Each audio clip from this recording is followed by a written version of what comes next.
করে ফিরিয়ে দিয়ে যাবো মাসিমা। ভিখারির মতো চাইছে, আবার বলে আমি ভিখারি নই গো। যা এখান থেকে, যা তো, ফের যেন আমি তোর মুখখানা না দেখি। কিরে মা, তোর চোখে মুখে পানি কেন রে? কোথায় গিয়েছিলি এই বৃষ্টির মধ্যে বলতো? মাসিমাদের বাড়ি গিয়েছিলাম বাবা। ভেবেছিলাম দুপুরে চালটা যদি মাসিমা দেয় তাহলে তোমাকে কষ্ট করে তাড়াহুড়ো করে বাড়ি আসতে হবে না, আর বৃষ্টি হবার আগেই মা রান্নাটা সেরে নিতে পারবে। কিন্তু মাসিমা মাসিমা আমার সাথে খুব দুর্ব্যবহার করেছে। ময়না, এসব কি বলছিস মা? আমি তো বেঁচে আছি রে মা, আমি তো বেঁচে আছি। আমি বেঁচে থাকতে তুই আমার ছোট্ট বাচ্চা মেয়ে চাল চাইতে গেছিস মানুষের বাড়িতে। আর কখনোই যাবি না, আর কখনোই এ কাজ করবি না, আমি বলে দিলাম। আমি মহাজনের বাড়ি থেকে কাজ করে ফেরার পথে আমি তোর জন্য অনেক কিছু নিয়ে আসবো। এখন যা, বাড়িতে যা।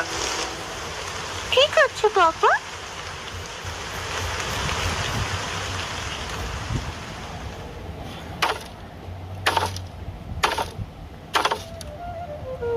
হায় রে আল্লাহ, এত গরম!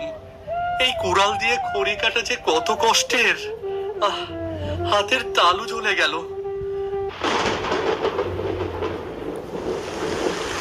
আহ, এই বৃষ্টিটার জন্যই মনে হয় আমার শরীরটা আজ একটু শান্তি পেল।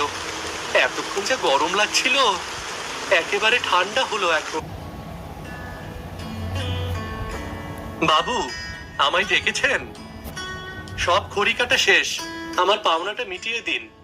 মেয়েটা সকাল থেকে কাঁদছে, তারপরে আবার বাড়িতে ভাঙা চাল, বৃষ্টিতে কখন না জানি গায়ের ওপর ভেঙে পড়ে। ঠিক আছে, এই নাও, পাওনাটুকু নিয়ে যাও।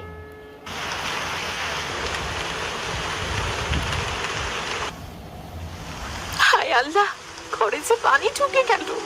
এইবার মনে হয় আর শেষ, রক্ষা দাও। মা, ও মা, এবার আমরা পানিতে ডুবেই মারা যাব। চল মা, চল, ঘরের ভেতর চল।